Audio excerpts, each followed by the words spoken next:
Does the person you are with encourage you to read? You have to ask, what does he bring for me? Roses or books? If someone has a stake in making you better, that person will push you towards books. Books are what we all need.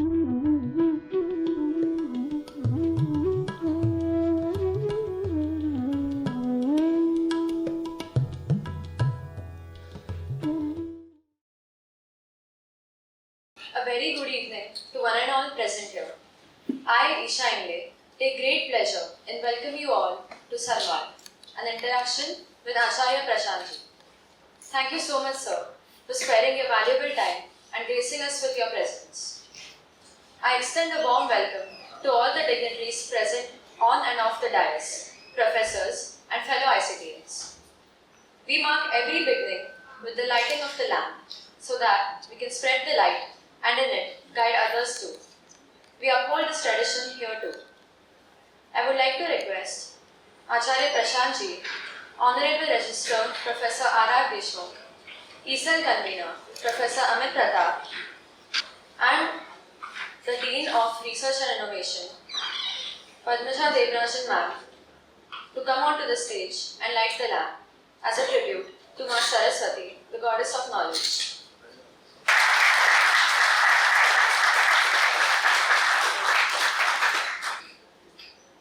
I now call upon our Honorable Registrar, Professor R.R. Deshmukh, to introduce Acharya Prashant ji with the bouquet. Good evening. I can see overhelping response. I can also see that you are very eager to hear Acharya Prashant ji. Actually, Acharya Prashant ji doesn't need any introduction. However, as a practice, I have to introduce you, sir. Acharya Prashant is an Indian Vedanta philosopher, environmentalist, and a social reformer. Acharya Prashant completed his education from IIT Delhi and IIM Ahmedabad. Acharya Prashant is an acclaimed Vedanta exegete and a national best-selling author of over 100 books. He is a powerful voice of social spiritual awakening in today's world. Today, tens of millions of people, especially the youth, get inspired daily by Acharya Prashant ji. Through his direct contact with people and through various internet-based channels, he continues to bring clarity to all. Acharya Prashant ji consistently topped in his class and received highest commendations and prizes possible to a student. Since his childhood, he has been reading books, often used to get lost in reading. He would skip meals and sleep. At the age of 10, he had read almost everything, including Upanishads, in the father's collection and was asking for more books to read. His father had extensive home library and entire library books he had read at the age of 10. Very commendable. He is the founder of a non-profit organization named Prashant Advait Foundation, PAF. He has worked as a management professional for a few years in a variety of industries. When he was 28 years old, he started Advait Life Education out of a mystical and spiritual urge with the goal of giving people an inner clarity missing from their lives. Around the age 30, Acharya Prashant ji started speaking publicly in the form of public discourses and followed by open discussions. Sir, it's an honor to welcome you to address our institute On behalf of ICT-Mumbai, we thank you for accepting our invitation, and without taking much time, I invite Acharya Prashant ji to interact with the audience. Thank you.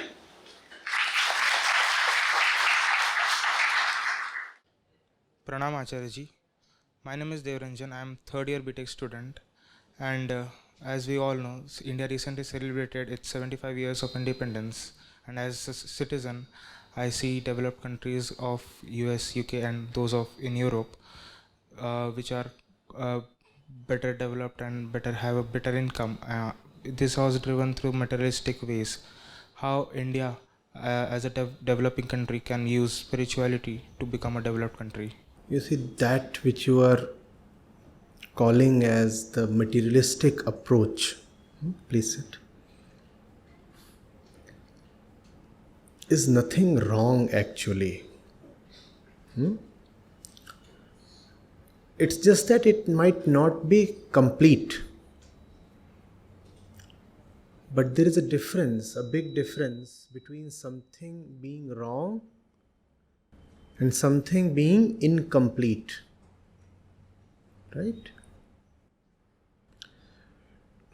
Vedanta is very clear about it. Education must necessarily consist of two components. The first component, or the lower component, is called avidya or aparavidya. It's to do with the world, the material world.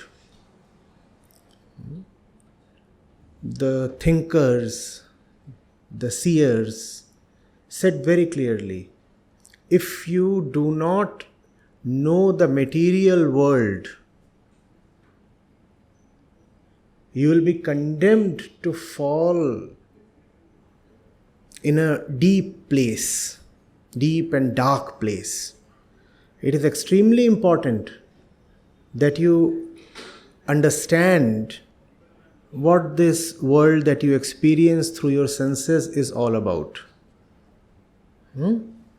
Therefore, science, as we know it, is very important and very useful. You cannot just brush it away by calling it materialism. India suffered a lot because it did not pay adequate attention to material advancement.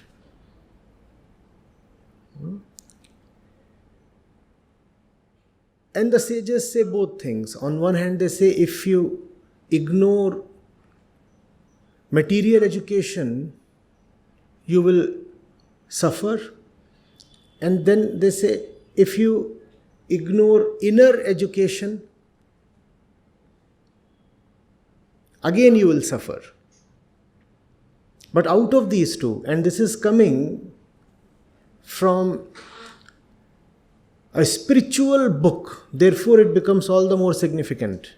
They say out of these two kind of sufferers, the one who suffers due to absence of material education and the one who is ignorant about the inner self, one who does not have inner education, who is the one who suffers more?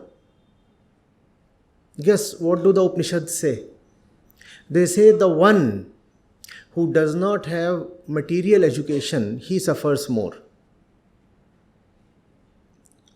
You'll go to a bad place if you do not have inner education, which you usually call as spiritual education. If you do not have that, you will go to a bad place. But if you do not have worldly knowledge, you will go to a worse place.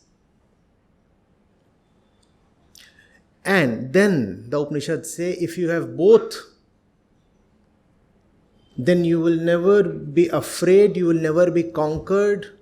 You will be such a winner that even death will not be able to terrify you.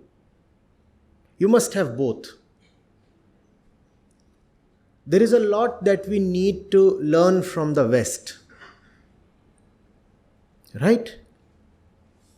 We have paid a price already in our history. When the British came here, with relatively small armies, they were able to defeat the various Indian armies. They fought a lot of battles here. In most of the battles, the British were outnumbered. Their armies were relatively smaller, and still they could win. There were many reasons, obviously. But one of the reasons was that their technology was more advanced. And if you lose the various battles of various kinds of freedom, what is now left to save? When freedom itself is lost, and freedom has many aspects, each of those aspects requires preservation, security, defense.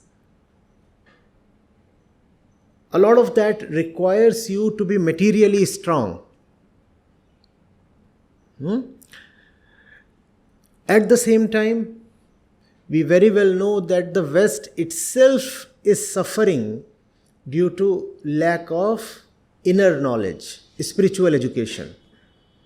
And because the West did not pay adequate attention to that aspect, they themselves have landed in a big mess.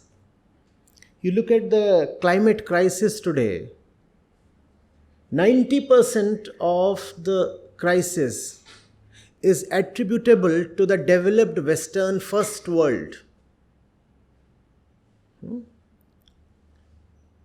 It could be said that lack of inner education is one of the important reasons why the West has become such a threat, not only to itself but to the whole world, not only to mankind but to all the species that inhabit this planet. It is very difficult really to say which one is a bigger problem. Not to have material knowledge, or not to have knowledge of the self, knowledge of the mind, knowledge of who you really are from the inside. If you do not have material knowledge, you will fall prey to all kinds of superstitions.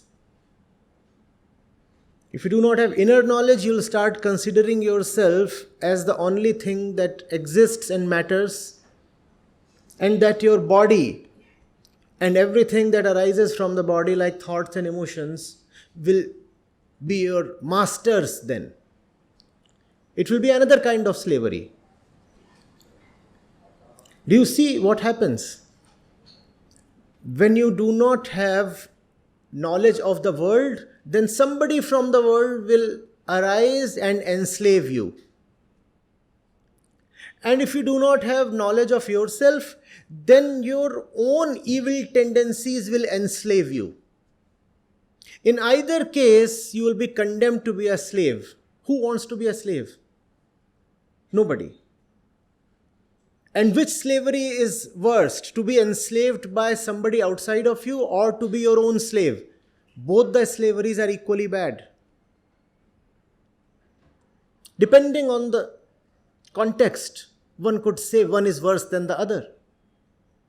But we do not want to choose here. We want to dismiss both these threats. Right? So our educational institutions must have both. On one hand, obviously you must have state-of-the-art teaching facilities, laboratories. Our teaching institutions should be focusing equally on research, and we should be generating papers and patents. At the same time, we should have humanities departments, very rich humanities departments, even in courses of professional education. And basics of philosophy, psychology. When I say philosophy, I definitely wish to include Indian philosophy, the various darshans that we had. So, you all, as students of professional courses, must be exposed to that as well. Right? However, by that I do not in any way wish to take away the importance of professional technical education. Science is extremely important. Mathematics, the various humanities, the arts, all of them are very, very important. Along with them, we must also have courses that deal with life. Courses that educate a young person in what it means to exist, what it means to relate. The very question of identity, the question of values, the question of the right relationship between the self and the world. There must be an entire department dedicated to this. If that is not there, there will be problems. The West is already facing those problems. We do not want to follow the West in this respect. We want to take the best from everywhere. We do not want to repeat somebody's mistakes, do we? Yes.